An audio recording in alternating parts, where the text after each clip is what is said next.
Ethan Ward gripped the porcelain mug, his fingers tracing the rim as he stared at the dark liquid within. The aroma of fresh coffee wafted through his modern kitchen, a scent that had become synonymous with his carefully structured mornings. At 38, he had built his life on precision and control, traits that made him one of the city's most sought-after architects. His reflection in the stainless steel refrigerator caught his attention. Dark circles under his eyes, skin paler than usual. The fatigue had been creeping in for months now, along with waves of nausea that seemed to intensify each passing week. He took a sip of coffee, grimacing at the slight metallic aftertaste that lingered on his tongue. "You should see Dr. Langley again," Naomi said, her voice carrying a note of concern as she entered the kitchen. She wore her designer workout gear, her dark hair pulled back in a perfect ponytail. "You're looking worse, darling." Ethan observed his wife's movements as she prepared her morning smoothie. At 32, Naomi Perez Ward commanded attention wherever she went. Her presence filled rooms, turned heads, and right now, she was watching him with what appeared to be genuine worry in her green eyes. "I saw Mark last week," Ethan replied, setting down his mug. "He adjusted my prescription again. Says it's just stress from the Kenwood project." Naomi approached him, running her manicured fingers through his dark hair. "Maybe you should take a break. The firm can handle things without you for a few days." The touch of her hand triggered a memory. His parents' funeral 25 years ago. 10-year-old Ethan standing beside their graves, understanding for the first time that safety was an illusion. The construction accident that claimed their lives had taught him that control was the only shield against chaos. "I'm fine," he said, moving away from her touch. "The new medication should kick in soon." His phone buzzed. A message from Jonas Cole, his personal trainer. "Session at 6 p.m. today. Need to work on those core muscles, boss." Ethan typed a quick response. "Not today. Still feeling under the weather." "I can stop by the gym and cancel for you," Naomi offered a little too quickly. "I'm heading there anyway for my morning session with Jonas." Ethan noted the slight flush in her cheeks, the way she avoided his direct gaze.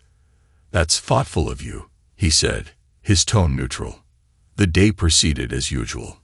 Ethan buried himself in blueprints and client meetings, ignoring the persistent nausea and dizziness. His firm, Ward Architecture, had grown from a small startup to a major player in urban development. Today's focus was a revolutionary sustainable housing project that would reshape the city skyline. At 8:47 p.m., his phone rang. The caller ID displayed Father Sinclair. "Mr. Ward." The priest's voice trembled slightly. "I need to speak with you. It's urgent. Can you come to Holy Trinity Church right away?" Ethan detected the strain in the older man's tone. "Is everything all right, Father? Please, just come. Some matters, they can only be discussed in person." 20 minutes later, Ethan pulled up to Holy Trinity Church. The Gothic structure loomed against the night sky, its stained glass windows dark except for a single light in the vestibule. Father Sinclair waited at the entrance, his weathered face drawn with tension. "Thank you for coming," the priest said, leading Ethan through the empty church. The smell of incense hung heavy in the air. "What I'm about to do, it goes against everything I believe in. But I cannot remain silent. Not when a life is at stake." They entered the priest's office, a small room lined with religious texts and family photographs. Father Sinclair closed the door and sank into his chair, his hands trembling as he reached for an envelope on his desk. "Your grandmother was a dear friend," he began. "She asked me to watch over you before she passed. I failed her by waiting this long to speak." "What are you talking about?" Ethan asked, his architect's mind already analyzing the priest's nervous behavior, cataloging every detail. Father Sinclair pushed the envelope across the desk. "Yesterday, your wife came to confession. What she revealed." He paused, crossing himself. "The seal of confession is sacred, but there are times when the sin is so grave that silence becomes complicity." Ethan opened the envelope with steady hands, Inside was a handwritten letter, Naomi's distinctive script flowing across the page. As he read, his expression remained unchanged, but his grip on the paper tightened. "She's been poisoning me," he stated, his voice devoid of emotion. The priest nodded miserably. "Arsenic in your coffee.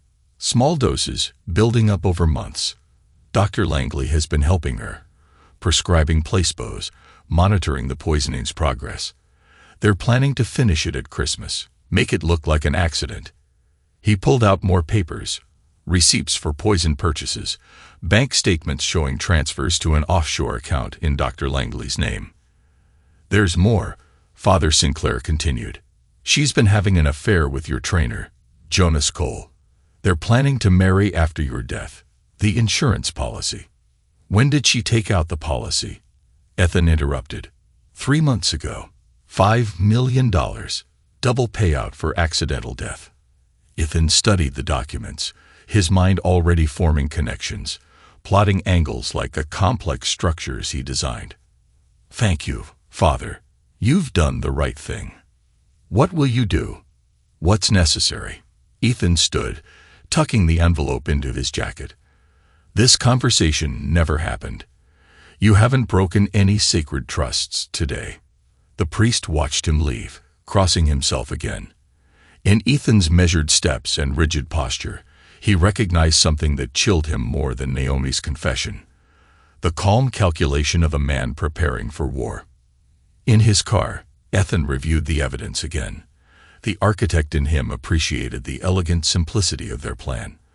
The husband in him felt nothing but cold fury. He started the engine, his mind already drafting blueprints for a different kind of design, one that would bring his would-be murderer's world crashing down around them. The following morning, Ethan sat in his home office, spreading out the contents of Father Sinclair's envelope across his mahogany desk. Each piece of evidence was a component in the structure of betrayal: bank statements, poison receipts, love notes between Naomi and Jonas exchanged through a secret email account. He arranged them with the same precision he used when laying out architectural plans. A knock at the door interrupted his analysis. "Come in," he called, quickly gathering the documents. Naomi entered, wearing a silk robe, her hair slightly mussed from sleep. "You were gone when I woke up," she said, moving behind his chair to massage his shoulders. "Another early meeting. Had to check on the Kenwood site," he lied smoothly, noting how her fingers paused briefly at his response. "The foundation work starts today." "You work too hard," she murmured, her lips brushing his ear. "I worry about you, especially with how sick you've been lately." Ethan turned to face her, studying the concern in her expression. 3 years of marriage, and he'd never noticed how well she wore her masks. "I got you something," he said, reaching into his desk drawer. He pulled out a small box from Cartier. Naomi's eyes lit up as she opened it, revealing a diamond tennis bracelet. "Ethan, it's beautiful, but what's the occasion?" "Do I need one?" He fastened the bracelet around her wrist, remembering Father Sinclair's words about the Christmas plan. "I thought you could wear it to the cabin this winter." Her hand trembled slightly. "The cabin? For Christmas? You mentioned wanting to get away, just the two of us." "Yes, of course." She recovered quickly, kissing his cheek. "It's perfect. I have to run. Meeting my trainer." Ethan watched her leave, then picked up his phone. "Leo, I need your services. It's a delicate matter." An hour later, Ethan sat across from Leo Cruz in a quiet corner of a downtown cafe. The former police officer's weathered face remained impassive as Ethan laid out the situation. "You want me to dig into all 3 of them?" Leo asked, making notes in his small notebook. "Everything. Financial records, communications, movements. I want to know every skeleton in their closets." Ethan passed him a thick envelope. "This should cover the initial investigation. What about your wife's family? The Perez family? Include them. I need to understand what shaped her."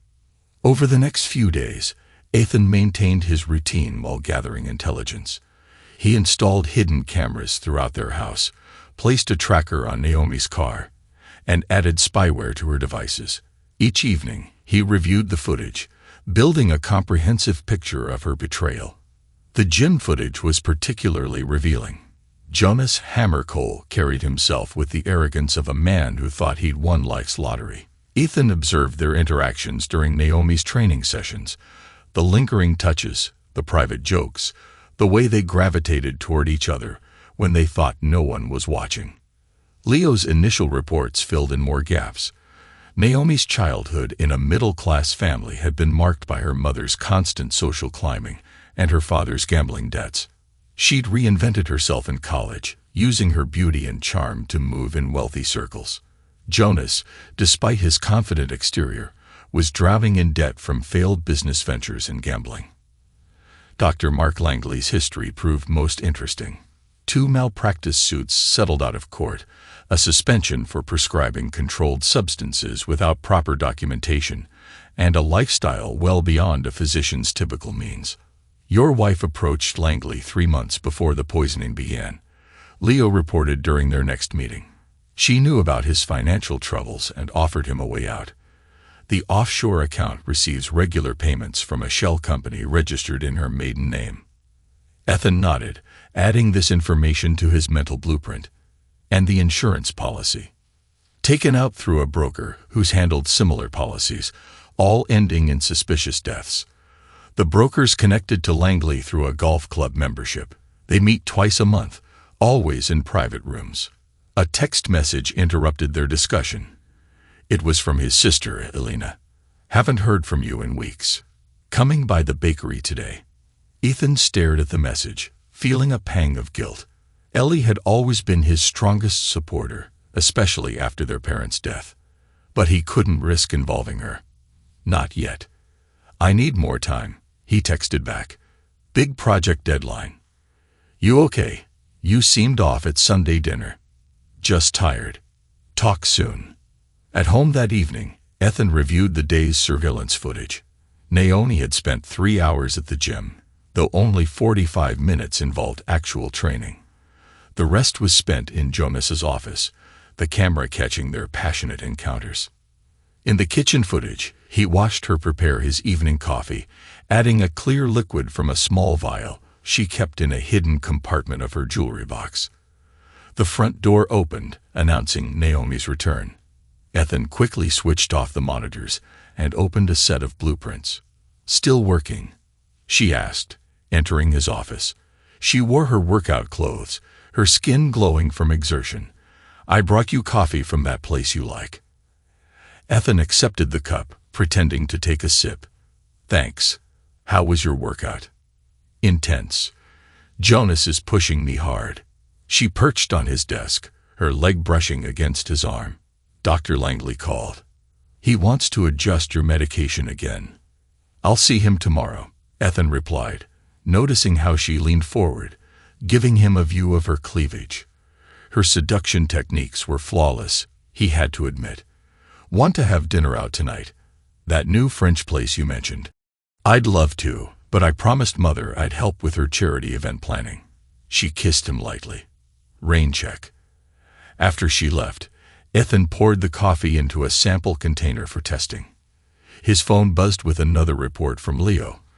The charity event didn't exist. Naomi had booked a hotel room under her maiden name. Ethan leaned back in his chair, his mind churning with possibilities. They thought they were the architects of his destruction, but they'd built their plans on a false foundation. He would let them continue, watching as they added each new floor to their house of lies. Soon, they would learn what happened when you betrayed an architect who'd learned early that the most dangerous designs looked perfectly safe until the moment they collapsed. The late afternoon sun streaked through the windows of Ethan's downtown office as he refined his plans. On his computer screen, blueprints for the Christmas cabin trip slowly took shape, not the cozy romantic getaway Naomi envisioned, but something far more calculated. His intercom buzzed. Mr. Ward, your sister is here to see you. Ethan glanced at the security feed, seeing Elena waiting in reception, a box from her bakery in her hands. He quickly closed the cabin plans. Send her in. Elena Ramirez entered with the whirlwind energy that characterized her movements. At 32, she shared Ethan's dark hair and sharp features, though her expression danced with emotion where his remained controlled. "You're avoiding me," she declared, setting the box on his desk. "So I brought your favorite chocolate croissants, and I'm not leaving until you tell me what's wrong." "Nothing's wrong," Ethan replied, but Elena's raised eyebrow showed she wasn't buying it. "Cut the act, Hermano. You've lost weight. You look exhausted, and Naomi's been acting stranger than usual." She leaned forward, lowering her voice. "Is it about the trainer?" Ethan's attention sharpened. "What about him?" "I saw them last week at Cafe Aurora. Way too close for a trainer and client. I wanted to tell you, but—" She trailed off, studying his face. "You already knew." "Sit down, Ellie." Ethan walked to his office door, closing it firmly. "What I'm about to tell you stays between us. I need your eyes and ears, but you can't let anyone know you're watching." For the next hour, Ethan shared a carefully edited version of the truth, enough to explain his behavior without revealing the full scope of Naomi's betrayal. He couldn't risk Ellie's protective instincts leading her to confront Naomi directly. "That woman," Ellie spat when he finished. "Want me to poison her coffee?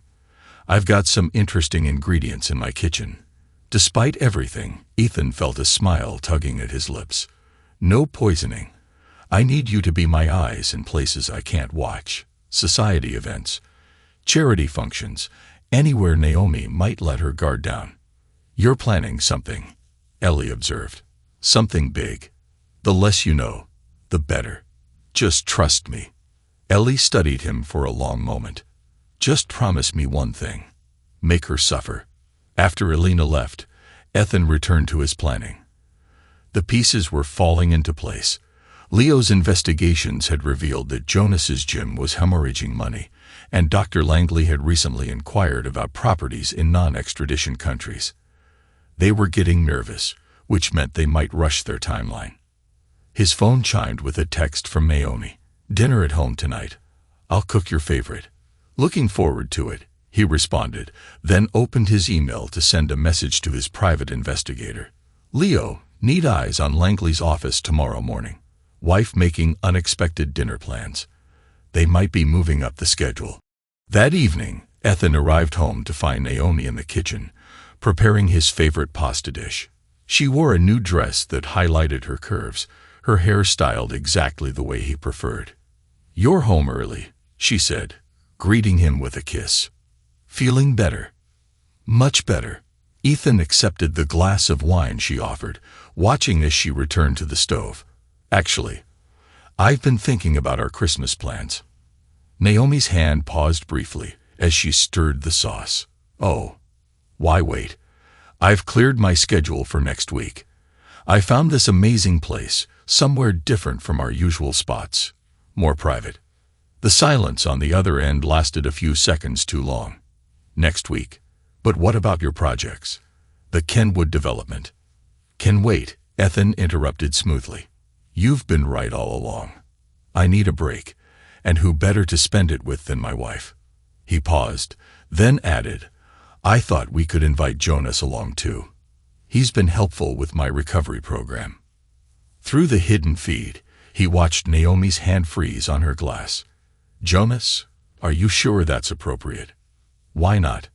He's been instrumental in keeping me healthy despite my condition.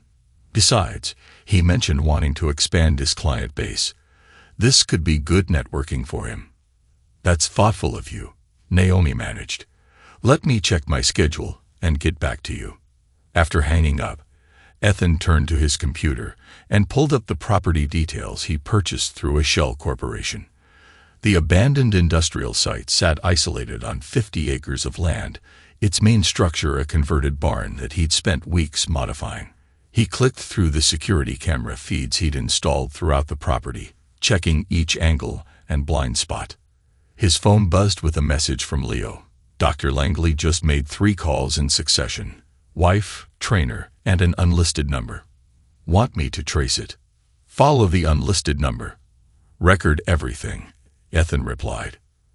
He switched to another screen, watching the real-time feed from Dr. Langley's office. The doctor paced his private room, phone pressed to his ear. "This is moving too fast." Langley's voice came through clearly. "We haven't tested the new compound. If the dosage is wrong, then fix it." Naomi's voice cut in. "You're supposed to be the expert. Ethan's never been this suspicious before. We need to act now. And your boy toy. Is he ready?" "Jonas will do what I tell him. Just make sure you have everything prepared by next week." Ethan replayed the conversation, noting every detail. His phone buzzed again. This time, it was Jonas. "Hey man, Naomi mentioned the trip. Sounds great. Need any specific equipment?" Ethan typed back, "Just bring yourself. I've got everything else covered." He smiled coldly at the phone. They thought they were manipulating him, never suspecting they were walking into a trap of his own design. He pulled out Father Sinclair's envelope, reviewing the evidence one final time. The priest's warning had given him the advantage, allowing him to turn their own plot against them. The morning of the trip arrived with a sense of anticipation. Ethan loaded the last of their luggage into his SUV, watching as Naomi emerged from their house wearing a designer travel outfit that cost more than most people's monthly salary. Jonas pulled up in his sports car, all confident smiles and expensive cologne. "Thanks for including me, man," Jonas said, clapping Ethan on the shoulder. "Been wanting to show you some new techniques." "I'm sure you have," Ethan replied, noting how Jonas's hand lingered on Naomi's waist as he helped her into the car. The drive took 3 hours, each mile taking them farther from civilization. Ethan observed his passengers through the rearview mirror, catching their subtle glances and hidden touches. They grew more nervous as the landscape became increasingly remote. "Are you sure this is the right way?" Naomi asked, her perfectly manicured nails tapping against her phone screen. "There's no signal out here." "That's the point," Ethan said. "Complete privacy. No distractions." They turned onto a gravel road that led to the converted barn. The structure rose before them, its weathered exterior masking the sophisticated technology hidden within. Ethan parked and led them inside, watching their reactions. "It's rustic," Naomi managed, her disdain evident. "Just wait," Ethan assured her. "I've made some improvements." He showed them to their rooms, separate ones, of course. The moment they were settled, he retreated to his control room hidden behind the barn's old office. Multiple screens displayed feeds from throughout the building. Naomi and Jonas didn't waste time. Within 20 minutes, they met in the main room, speaking in hushed voices. "This place gives me the creeps," Jonas muttered. "Why couldn't we stick to the original plan?" "Because this is better," Naomi snapped. "No witnesses, no questions. Langley said the new compound will look like a heart attack. Quick and clean." Ethan's fingers moved across the control panel. The room's lights dimmed slightly, and a barely audible hum filled the air. On the screens, he watched Jonas shift uncomfortably. "Did you hear that?" Jonas asked. "You're being paranoid," Naomi said, though her voice held a note of uncertainty. Ethan pressed another button. Through hidden speakers, their own voices began to play, recordings from months of surveillance. "God, he's so pathetic," Naomi's voice echoed through the room. "Just drink your coffee, darling. Doctor's orders." Jonas's laughter followed. "The great architect can't even tell his wife's poisoning him. Some genius." The color drained from their faces as the conversations continued to play. Ethan switched to the projectors, and suddenly the barn's walls came alive with images. Naomi adding poison to his coffee, their intimate moments in Jonas's office, Dr. Langley accepting envelopes of cash. What the hell? Jonas spun around, trying to track the source of the images. "How? You really should be more careful about where you conduct your affairs." Ethan's voice came through the speakers, calm and cold. "Modern security cameras are remarkably sophisticated." Naomi's composure cracked. "Ethan, what is this?" "This is your performance review." More images appeared, bank statements, insurance policies, medical reports. I must say, your attention to detail was impressive. Shame about Father Sinclair's crisis of conscience. The priest, Naomi whispered. He told you. He saved my life. Unlike my loving wife. He actually has a conscience. Ethan's voice hardened. Did you really think I wouldn't figure it out? That I would just lie down and die for your convenience? Jonas made a dash for the door, but it was already locked. Let us out. Why? Ethan asked. We're just getting to the good part. He switched to the next set of recordings, their detailed planning of his murder, complete with timestamps and dates. I especially enjoyed your creative ideas for my accident. Very imaginative. Through the cameras, he watched them try every door, becoming increasingly frantic as they realized they were trapped. Naomi's perfect makeup began to smear as she searched for an escape route. Ethan, please, she called out. We can explain. Explain the arsenic in my coffee, the fake prescriptions, or perhaps you'd like to explain the offshore account you set up with my money. Each question was accompanied by corresponding evidence projected onto the walls. Don't waste your breath, Naomi. I have everything. Dr. Langley was quite helpful once Leo started investigating his finances. Jonas's face contorted with rage. He grabbed a chair, hurling it at one of the projectors. You think you can trap us here? I'll tear this place apart. Feel free to try. But first, Ethan pressed another button, and new images appeared. Jonas's gambling debts, his failed business ventures, his other affairs. Let's discuss your own betrayals, shall we? Naomi turned to Jonas, her eyes narrowing. You were going to kill me too, after everything I promised you. Trust. Ethan's laugh held no humor. Let's talk about trust, Naomi. Wedding vows. Promises of loyalty. How you smiled at me each morning while poisoning my coffee. The barn's lights shifted, creating a harsh spotlight effect. More evidence appeared. Detailed toxicology reports, bank transfers, phone records, each piece of proof accompanied by dates and timestamps, forming an irrefutable timeline of their betrayal. The police are already moving on Langley, Ethan informed them. He's being arrested as we speak. Detective Hayes is particularly interested in his client list. It seems you two weren't his only customers seeking convenient accidents. Jonas slammed his fists against the walls, searching for a way into Ethan's control room. You can't do this. We have rights. Rights? Ethan's voice turned sharp. Like my right to live. My right to trust my wife. My right to believe my doctor was actually treating me. He paused, letting his words sink in. But you're correct about one thing. You do have rights. You have the right to remain silent. Detective Hayes will be here soon to explain the rest.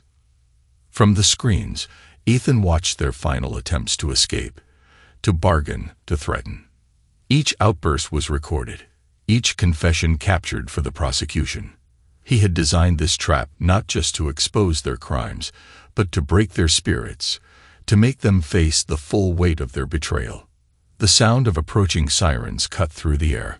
On his monitors, Ethan saw police vehicles approaching the property. Detective Hayes' car in the lead. He pressed a final button, and all the exits except the main door unlocked. That would be your escort arriving, he announced. I suggest you use these last few moments to decide how much prison time you're willing to serve for each other.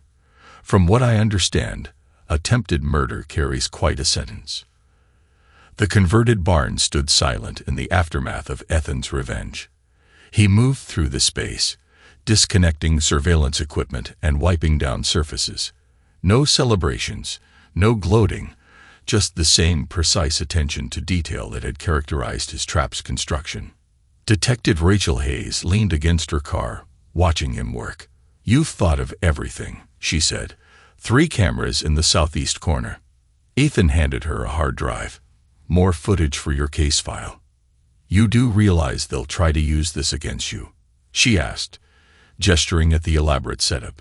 The defense will say this proves premeditation, that you lured them here. They were planning to murder me at Christmas. I simply provided an alternate venue for their plot to unfold. Everything here is documented, legal, and witnessed by law enforcement. Smart. Hayes examined the surveillance equipment. But Naomi's family has money. They'll hire the best defense attorneys. Let them. The evidence speaks for itself. 2 weeks later, Ethan sat in his lawyer's office, reviewing the charges against Naomi, Jonas, and Dr. Langley. Attempted murder, conspiracy, medical malpractice, fraud. The list filled several pages. They're offering a plea deal, his lawyer said, sliding a document across the desk. Langley's willing to testify against the others in exchange for leniency. Ethan read the terms, his expression unchanging. No deals. I want them all to face a jury. It'll be a media circus. Your private life, your past, everything will be exposed. Good. Ethan set down the paper. Let them try to justify attempting to poison me in my own home. Let them explain the life insurance policy, the offshore accounts, the fraudulent prescriptions. I have nothing to hide. The first preliminary hearing proved Ethan right. Naomi appeared in designer prison garb, her mask of sophistication cracking as the prosecution presented their evidence. Her lawyer attempted to paint her as a victim of manipulation by Jonas and Langley. My client was coerced, the defense attorney argued. Mr. Cole and Dr. Langley took advantage of her vulnerable state, her husband's emotional distance. Objection, Your Honor. The prosecutor interrupted. The evidence clearly shows Mrs. Ward was the primary architect of this conspiracy. Judge Harris, a stern man with graying temples, reviewed the surveillance footage. Objection sustained. The defendant's own recorded statements indicate she initiated the murder plot. From his seat in the gallery, Ethan watched Naomi's composure crumble as her own words played through the courtroom speakers. Just a few more weeks. Ethan's accident will pay for everything we've ever wanted. During a recess, Alina gripped his arm. You okay? Hermano. Hearing all this can't be easy. I'm fine. Ethan's voice held no emotion. They're doing exactly what I expected, trying to justify attempted murder by painting themselves as victims. The jury sees through it, Ellie assured him. The way Naomi keeps changing her story, how Jonas tries to blame everyone else. Their conversation was interrupted by the approach of Naomi's mother, Bianca Perez. The society matron's expensive suit couldn't hide her desperate anger. You're destroying my daughter's life, she hissed at Ethan. All because you couldn't give her the attention she deserved. Ethan regarded her coldly. Your daughter tried to poison me. The only thing I'm destroying is her plan to get away with murder. She's young. She made a mistake. A mistake. Ethan's voice could have frozen fire. She spent months watching me grow sick, pretending to care while plotting my death. That's not a mistake, Mrs. Perez. That's premeditated murder. The trial resumed with Jonas's testimony. The former trainer's muscled frame seemed diminished in his prison jumpsuit as he tried to distance himself from the conspiracy. Naomi said it would be easy, he testified. Ethan was so focused on his work, he never noticed anything. She handled all the details. I just played along. Played along. The prosecutor's voice dripped skepticism. Mr. Cole, we have recordings of you discussing murder methods with Dr. Langley. Was that just playing along too? Jonas's facade cracked. You don't understand. She promised me everything. Money, status, a new life. Said once Ethan was gone, we'd never have to worry about anything again. And that justified murder. Jonas slumped in defeat. No, it didn't. The jury took less than 6 hours to return their verdict. Judge Harris' courtroom fell silent as the foreman stood. On the charge of conspiracy to commit first-degree murder, how do you find the defendant, Naomi Perez Ward? Guilty. Jonas Cole. Guilty. Dr. Mark Langley. Guilty. Additional verdicts followed. Guilty on all counts for all 3 defendants. Ethan sat motionless as Judge Harris prepared to announce the sentences, his expression revealing nothing. Mrs. Ward, Harris began, his voice heavy with authority. "Your actions represent a profound betrayal of trust. You plotted the death of your husband with cold calculation, showing no remorse even now. 25 years. Naomi's perfect composure finally shattered. She collapsed in tears as guards led her away. "Mr. Cole," Harris continued, "you claim to be a victim of manipulation. Yet evidence shows you were an eager participant in attempted murder. 20 years. Jonas stared blankly ahead, his dreams of wealth and status evaporating.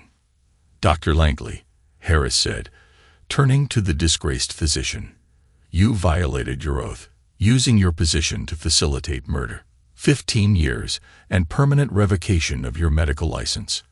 After the sentencing, reporters swarmed the courthouse steps. Ethan moved through them without comment, leaving his lawyer to handle official statements. He had no interest in public spectacle. The evidence had spoken for itself. Back in his office, he found Detective Hayes waiting. "Quite a result," she said. "The DA's calling it a landmark case for premeditated murder conspiracy. Justice served." Ethan turned to his latest architectural plans. "They tried to kill me slowly, watching me suffer while pretending to care. Now, they face the consequences." Later that evening, Father Sinclair visited Ethan's office. The elderly priest seemed burdened despite the verdict. "I needed to know," he said. "Was breaking the seal of confession worth the cost to my soul?" Ethan set aside his work. "You prevented a murder, Father. Isn't that worth any spiritual price?" "Perhaps." The priest managed a small smile. "You show remarkable strength, facing all this without hatred." "Hatred requires emotional investment," Ethan replied. "I prefer clarity. They tried to kill me. I ensured they failed and faced justice. Nothing more." The media attention gradually faded. Ethan focused on his work, expanding ward architecture into new territories. He declined interview requests, letting the court records tell the story. Elena remained a constant presence, though she worried about his emotional state. "You never talk about it," she said one evening over dinner. "About how their betrayal made you feel." "Feel?" Ethan considered the question. "I feel satisfaction that justice was served. That's enough." "Is it? You've become even more guarded since it happened." "I've become more aware," he corrected, "of the importance of control, of never letting emotion cloud judgment." He stood, moving to his office window. Below, the city stretched out, its lights marking points of civilization in the darkness. His latest project, a revolutionary sustainable housing complex, was taking shape on the horizon. "Look at that skyline, Ellie." Each building represents countless calculations, precise measurements, careful planning. One mistake in the foundation can bring down the entire structure. "And that's how you see life now. All calculations and planning." "I see it clearly." Ethan's reflection showed no weakness, no regret. "They thought they could destroy me. Instead, they destroyed themselves." The media dubbed it "The Architect's Revenge," a story of betrayal, poison, and ruthless justice. But Ethan had moved beyond revenge. He had faced betrayal's abyss and emerged stronger, colder, more focused. His new projects garnered international attention. Clients sought him out not just for his architectural brilliance, but for his reputation for absolute control. The serpent was dead, its venom transformed into the foundation of his future. Ethan Ward had not just survived. He had rebuilt himself, stronger than before, leaving the ruins of betrayal behind. He opened a new set of blueprints. The past was settled, measured in years of prison sentences and shattered reputations. The future awaited his design, and this time, no one would dare sabotage his plans. 10 years later, Ethan Ward stood atop the Ward Tower, his latest architectural achievement dominating the city skyline. At 48, his dark hair now carried streaks of silver at the temples, but his posture remained rigid, his gaze as sharp as ever. The past decade had transformed Ward architecture into a global empire, with projects spanning 3 continents. "Mr. Ward," His assistant's voice came through the intercom. "Detective Hayes is here to see you. Send her up." Rachel Hayes, now a police captain, emerged from the elevator. Time had added authority to her bearing, though her analytical mind was still as keen as when she'd handled the infamous poisoning case. "Quite a view," she said, joining him at the window. "Your empire keeps growing. What brings you here, Captain?" "Naomi's up for parole next month." Hayes watched his reflection in the glass. "Given your influence, the board wants your input." Ethan turned from the window, moving to his desk. "Has she shown remorse?"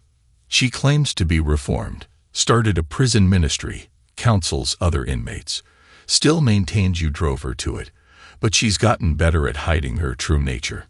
The same way she hid her plans to poison me." Ethan's voice held no emotion as he reviewed the parole documents. "Has she contacted Jonas?" "No.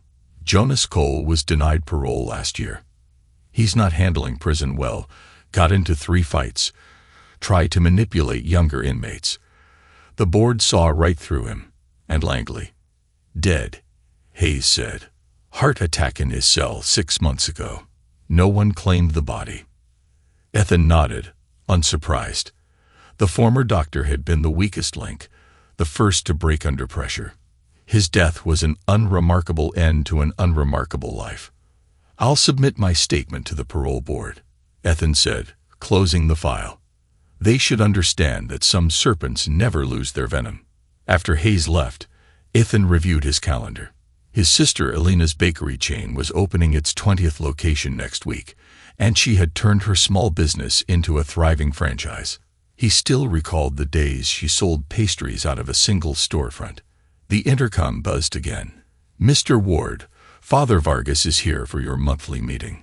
Father Vargas had taken over Holy Trinity Church after Father Sinclair's passing 5 years ago. The elderly priest had died peacefully, finally at ease with his decision to save a life rather than remain silent.